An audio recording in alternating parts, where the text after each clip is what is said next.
तो hello friends, इस video में हम यंग के द्विसलिट प्रयोग का गणितीय विश्लेषण करेंगे। पिछले वीडियो में हमने यंग के द्विसलिट प्रयोग का प्रायोगिक विश्लेषण किया था। वहाँ पर पर्दे पर एकांतर क्रम में एक समान चौड़ाई की दीप्त व अदीप्त फ्रेंजें प्राप्त हुई थी। तो अर्थात काली व चमकीली फ्रेंजें प्राप्त होना ही व्यतिकरण प्रतिरूप कहलाता है। तो हमने व्यतिकरण की शर्त भी पढ़ ली थी, तो उसको आप पिछले वीडियो में जाकर के आसानी से समझ सकते हो। तो देखो, आज हम इसका विस्तार से गणितीय विश्लेषण करेंगे। तो माना दो समान आवर्ती की तरंगें जिनके आयाम समान आवर्ती की तरंगें, तो आवर्ती समान होनी चाहिए। तो समान आवर्ती की तरंगें जिनके आयाम क्रमशः A1 व A2 हैं। तो इनके आयाम क्या है? A1 व A2 हैं। और तो इन तरंगों के विस्थापन समीकरण निम्न होंगे। तो विस्थापन समीकरण देखो, किसी भी तरंग का समीकरण ये वाला होता है, y = a sin omega T.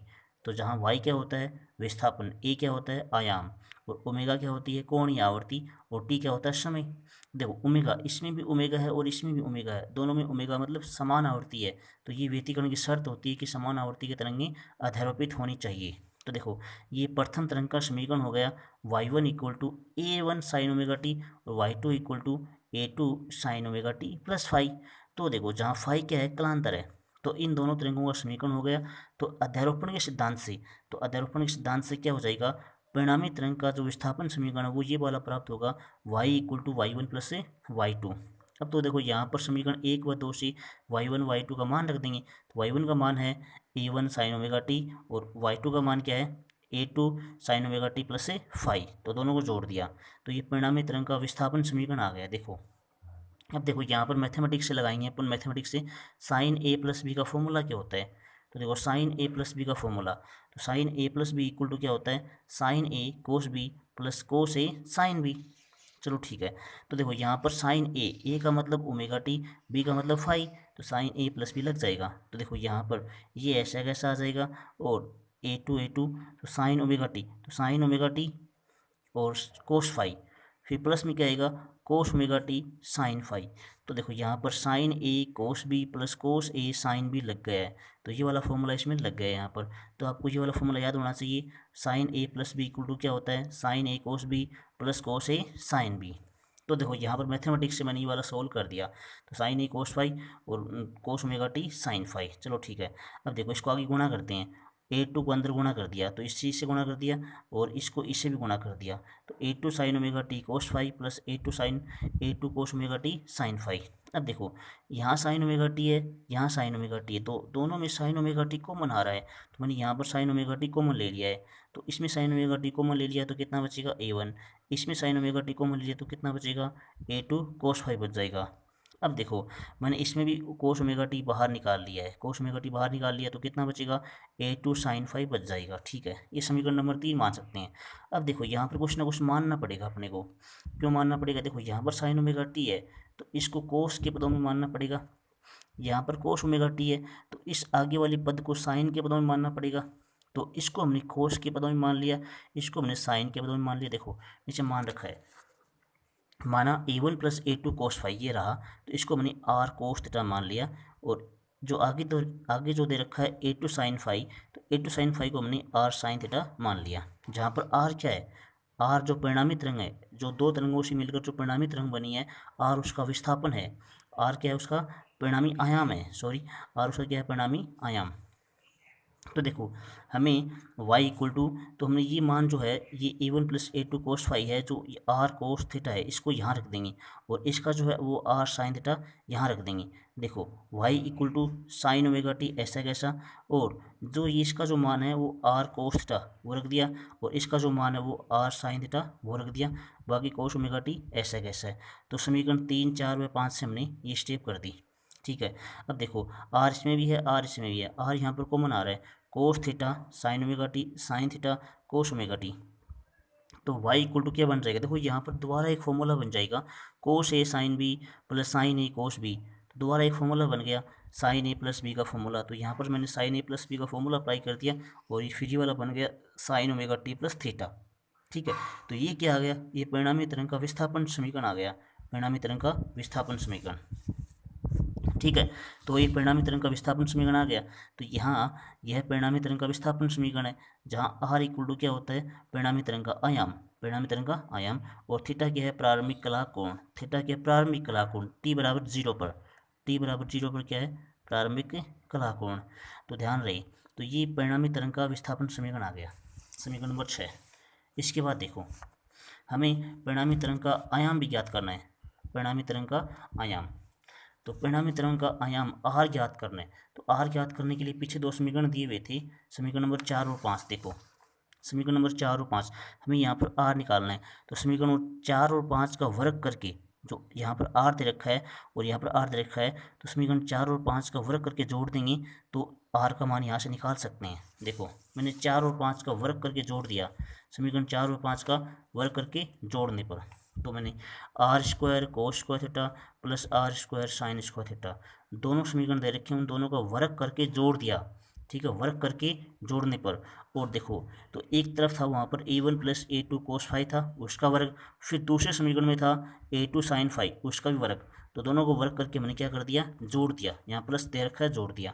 ठीक है, अब देखो यहाँ पर आर स्क्वायर, यहाँ पर आर स्क्वायर, दोनों में मैंने आर स्क्वायर कॉमन निकाल लिया, तो कितना बचेगा, कोस स्क्वायर और साइन स्क्वायर।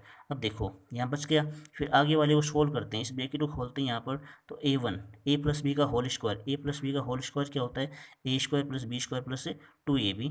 तो देखो a1 square plus a2 square cos square five, फिर इसका 2ab करेंगे तो 2a1 a2 कोस फाइव आ जाएगा, फिर इसका स्क्वायर करेंगे तो a2 square sine square five आ जाएगा। चलो ठीक है, अब देखो तो cos square theta plus sine square theta का मान कितना होता है, 1 होता है, तो यहाँ पर आर स्क्वायर ऐसा कैसा आ जाएगा। अब देखो तो यहाँ पर देखो ये आर स्क्वायर बन गया, इसका मान 1 हो गया, तो a1 square plus a2 square, देखो a2 स्क्वायर यहाँ भी है, a2 स्क्वायर यहाँ भी है, तो दोनों में मैंने a2 स्क्वायर कॉमन निकाल लिया, यहाँ कितना बच जाएगा, कोस स्क्वायर फाइव, यहाँ कितना आ जाएगा, साइन स्क्वायर फाइव, और ये आगे टर्म ऐसे कैसे आ गई, plus 2a1 a2 cos five. तो देखो इसका मान कितना होता है, कोस square five plus sine square five का मान कितना होता है, 1 होता है। तो देखो मैंने यहाँ पर इसका मान 1 रख दिया, तो आर स्क्वायर इक्वल टू कितना आ जाएगा, ए स्क्वायर प्लस a2 स्क्वायर, इसका मान 1 कर दिया, plus 2a1 a2 cos five. तो ये आर स्क्वायर का मान आगे काम में आएगा, इसलिए मैंने इसको समीकरण नंबर 7 मान लिया। अब देखो आर स्क्वायर, ये स्क्वायर हटेगा तो यहाँ अंडर लग जाएगा, तो ये परिणामी आयाम आ गया, R equal to a1 square plus a2 square plus 2a1 a2 cos phi का अंडर आ गया। अब देखो अपने को कला कोण थीटा भी ज्ञात करना है, कला कोण थीटा भी ज्ञात करना है, जो कि प्रारंभिक कला कोण था। तो थीटा का मान ज्ञात करने के लिए समीकरण 4 और 5 वही काम में लेंगे।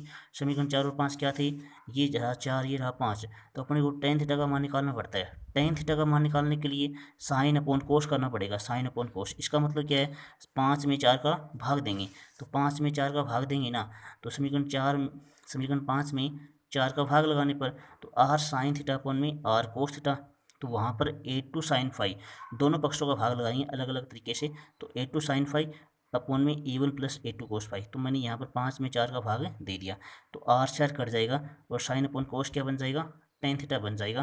तो a2 साइन फाइव अपॉन में a1 plus a2 cos five, ये टेन थीटा का मान आ गया। तो प्रारंभिक कोण जो थीटा है उसका यहाँ पर अपन इन्वर्स करके इसका मान निकाल सकते हैं। थीटा इक्वल टू कितना आ जाएगा, टेन इन्वर्स लग जाएगा अगर थीटा का मान निकालना चाहें मैथमेटिक्स तरीके से, लेकिन कोई ज़रूरी नहीं है, इतना भी सही है। अब देखो अपने को परिणामी तीव्रता ज्ञात करनी है, परिणामी तीव्रता आई ज्ञात करनी है। एग्जाम में परिणामी तीव्रता ही पूछता है और ज़्यादा करके परिणामी आयाम ही पूछ लेता है कई बार। ठीक है, अब देखो यहाँ पर परिणामी तीव्रता आई ज्ञात करना, तो देखो यहाँ पर एक कॉन्सेप्ट है, तो वो कॉन्सेप्ट पता होना चाहिए आपको। जो प्रकाश की जो तीव्रता होती है ना, प्रकाश की तीव्रता वो आयाम के वर्ग के समानुपाती होती है, तो ये बात अपने को याद होनी चाहिए। देखो प्रकाश की जो तीव्रता होती है वो आयाम के वर्ग के समानुपाती होती है, तीव्रता समानुपाती आयाम स्क्वायर, अर्थात तीव्रता समानुपाती आयाम स्क्वायर। तो देखो तीव्रता यहाँ पर 3 तरंग है, एक तो प्रथम तरंग है, एक दूसरी तरंग है, एक परिणामी तरंग है, तो तीनों की तीव्रता अलग अलग निकालनी है। प्रथम तरंग, जो प्रथम तरंग थी उसकी तीव्रता कितनी है, I1, तो समानुपाती उसका आयाम का स्क्वायर, तो प्रथम तरंग का आयाम क्या था, A1, तो A1 का स्क्वायर, तो I1 समानुपाती A1 स्क्वायर, इस हिसाब से क्या है इसने, I1 समानुपाती A1 स्क्वायर, मतलब जो तीव्रता होती है वो आयाम के वर्ग के समानुपाती होती है, तो उसकी तीव्रता I1 है, आयाम A1 है, तो A1 का स्क्वायर, I1 समानुपाती A1 स्क्वायर, तो I1 बराबर, तो यहाँ पर समानुपाती का चिन्ह हटा दिया तो कितना बचेगा, कोई नियतांक आएगा, वो नियतांक क्या है के, तो I1 इक्वल टू के A1 स्क्वायर, जिसको समीकरण नंबर 9 मान लिया। वैसे ही दूसरी तरंग की तीव्रता, I2 समानुपाती A2 स्क्वायर, उसका आयाम A2 है तो A2 स्क्वायर, तो I2 इक्वल टू कितना आ जाएगा, I2 इक्वल टू के A2 स्क्वायर, के यहाँ पर सेम नियतांक आएगा, इसका नियतांक भी के, इसका नियतांक भी के, तो I2 इक्वल टू के A2 स्क्वायर, समीकरण नंबर 10। तो अतः परिणामी तरंग की तीव्रता, अपने को परिणामी तरंग की तीव्रता ही ज्ञात करनी है, तो परिणामी तरंग की तीव्रता I समानुपाती R स्क्वायर, जहाँ R क्या है, परिणामी तरंग का आयाम, हम अभी पढ़ के आए, ये रहा R क्या है, परिणामी तरंग का आयाम है, तो ये इसका मान यहाँ पर रखना पड़ेगा, ये वाला मान अपने को याद भी रहना चाहिए, ठीक है। तो I समानुपाती आयाम का स्क्वायर, तो आयाम यहाँ पर R है, तो I बराबर के आर स्क्वायर, के यहाँ पर नियतांक आ गया, तो वैसे ही सेम बात है, इसमें भी के, इसमें भी के, और तीनों में के आएगा, ठीक है। तो देखो यहाँ पर अपने को आर स्क्वायर का मान रखना पड़ेगा, तो समीकरण 7 से देखो, ऊपर 7 दिया हुआ है, तो समीकरण 7 से आर स्क्वायर का मान है, तो यहाँ पर अपने समीकरण 7 से ना आर स्क्वायर का मान रख देंगे, तो आर स्क्वायर का मान आपको वैसे भी याद भी होना चाहिए, A1 square plus A2 square plus 2A1 A2 cos phi, तो आर स्क्वायर का मान मैंने समीकरण 7 से रख दिया। अब देखो के को अंदर गुणा कर देंगे, के A1 स्क्वायर, के A2 स्क्वायर, और के यहाँ से भी गुणा कर दिया, चलो ठीक है, गुणा कर दिया। अब देखो ये के A1 स्क्वायर, इसका मान क्या था, समीकरण 9 से के A1 स्क्वायर का जो मान था वो I1, तो के A1 स्क्वायर का मान I1, के A2 स्क्वायर का मान I2, तो दोनों का मान मैंने रख दिया। अब देखो के A1 A2, देखो देखो यहाँ पर मैंने जो A1 है इसको A1 स्क्वायर बनाना है, जो A2 है उसको A2 स्क्वायर बनाना है, तो कैसे बनेगा और क्यों बनाना है, क्योंकि मेरे को तीव्रता के पदों में मान चाहिए, जो ये वाला जो मान है वो तीव्रता के पदों में चाहिए, I1 I2 के रूप में मान चाहिए। तो देखो ये के A1 है, तो मैंने इसके अंडर रूट के रूप में लिख दिया इसको, तो अंडर रूट के A1 स्क्वायर, क्योंकि यदि स्क्वायर हटाएंगे और अंडर रूट है तो अंडर रूट स्क्वायर कट जाएगा, तो A1 बच जाएगा। तो देखो यहाँ पर आगे वाले को मैंने ऐसे लिख दिया, अंडर रूट के A2 स्क्वायर, क्योंकि स्क्वायर और अंडर रूट कट जाएगा, कोई फर्क नहीं पड़ेगा, दोबारा A2 आ जाएगा, और ये अंडर रूट के और ये अंडर रूट के, दोबारा के बन जाएगा, तो मतलब कोई फर्क नहीं पड़ेगा, मैंने इसको ऐसे लिख दिया, अंडर रूट के इंटू अंडर रूट के बन जाएगा, और A1 स्क्वायर का A बन जाएगा, A2 स्क्वायर का A2 बन जाएगा, तो कोई फर्क नहीं पड़ेगा समीकरण के ऊपर, तो मैंने इसको ऐसे लिख दिया, ठीक है। तो इसका मान के A1 स्क्वायर कितना होता है, के A1 स्क्वायर का जो मान होता है वो कितना होता है, इसका जो मान होता है वो I1, और इसका जो मान होता है वो I2, तो यहाँ पर इसका मान I1, इसका मान I2, तो ये एक समीकरण बन गया, I equal to I1 plus I2 plus 2 root I1 I2 cos phi, तो ये परिणामी तरंग की तीव्रता आ चुकी है, I1 plus I2 plus 2 root I1 I2 cos phi. ये वाला मान न्यूमेरिकल के अंदर काम आएगा, और ये भी न्यूमेरिकल के अंदर काम आएगा, तो R इक्वल टू ये पूरा याद होना चाहिए, और I इक्वल टू ये पूरा याद होना चाहिए, तो ये अपना पूरा टॉपिक हो गया आज का, ठीक है। तो ये हमने यंग के द्विस्लेट प्रयोग का गणितीय विश्लेषण पूरा पढ़ लिया, गणितीय विश्लेषण, और आगे हम इसका ग्राफ पढ़ेंगे, तो ये हमने पूरा कर लिया। Thank you.